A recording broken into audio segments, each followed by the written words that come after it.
नमस्कार, मैं डॉक्टर संदीप कुमार गर्ग हूँ, नेफ्रोलॉजिस्ट हूँ। आज हम बात करेंगे मिथ्स के बारे में। किडनी डिजीज़ के बारे में बहुत लोगों की बहुत सारी मिथ्स होती हैं। हर चीज़ में वेरिएबिलिटी होती है। कौन पेशेंट किस तरह से दवाइयों से बिहेव कर रहा है, ये टोटली डिफरेंट है।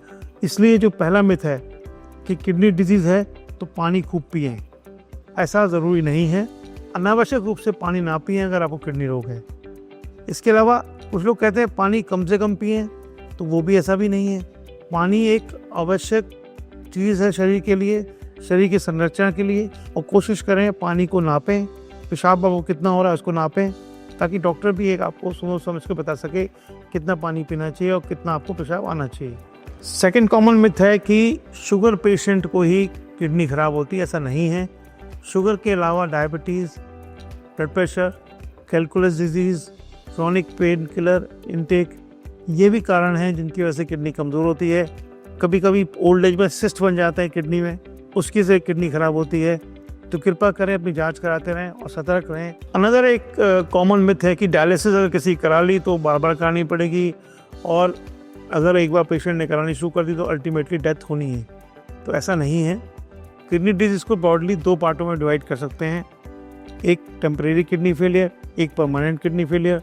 अगर किसी व्यक्ति को परमानेंट किडनी फेलियर है, उसको अगर ट्रांसप्लांट करा सके तो बहुत ही अच्छा है, बेस्ट पार्ट है। उसमें पेशेंट की जो लाइफ एक्सपेक्टेंसी है वो 10 से 15 साल बढ़ जाती है। टेम्परेरी किडनी फेलियर के अंदर अमूमन डायलिसिस की आवश्यकता 2, 3, 4, 5 डायलिसिस अमूमन करते हैं हम लोग, और जैसे ही पेशेंट का पेशाब आना शुरू हो जाता है डायलिसिस खत्म हो जाती है। अनदर मिथ है कि पेशेंट को अगर किडनी डिजीज सिम्टम्स होंगे तो ये ज़रूरी नहीं है। पेशेंट ओल्ड है, पेशेंट अगर फेल है, पेशेंट अगर मूवमेंट नहीं करता है, तो फेयरली एडवांस डिजीज़ में भी पेशेंट के सिम्टम्स मास्क हो जाते हैं। इवन अगर पेशेंट यंग है तो भी पेशेंट के सिम्टम्स मास्क हो जाते हैं अगर पेशेंट की डिजीज़ ग्रेजुअली बढ़ रही है। क्योंकि अक्सर देखा गया है जो पेशेंट कभी कभी एडवांस रीनल फेलियर में आते हैं और वो कहते हैं मैं तो बिल्कुल ठीक हूँ, मुझे कोई प्रॉब्लम नहीं है, परंतु उनके रिपोर्ट के हिसाब से और उनकी कंडीशन के हिसाब से उनको डायलिसिस या ट्रांसप्लांट की ज़रूरत होती है। अनदर मिथ है कि पेशेंट को हर्बल मेडिसिन से फ़ायदा होता है या ऑल्टरनेटिव मेडिसिन से फ़ायदा होता है। तो सिंपल सा एग्जांपल है कि अगर ऑल्टरनेटिव मेडिसिन या फिर हर्बल मेडिसिन से किसी को रिलीफ मिलता होता तो हमारे पास पेशेंट्स का नंबर हर साल क्यों बढ़ता जाता। तो कहने का मतलब यह है हर्बल मेडिसिन और आयुर्वेदिक मेडिसिन या और मेडिसिन जो है वो एक आई वॉश है।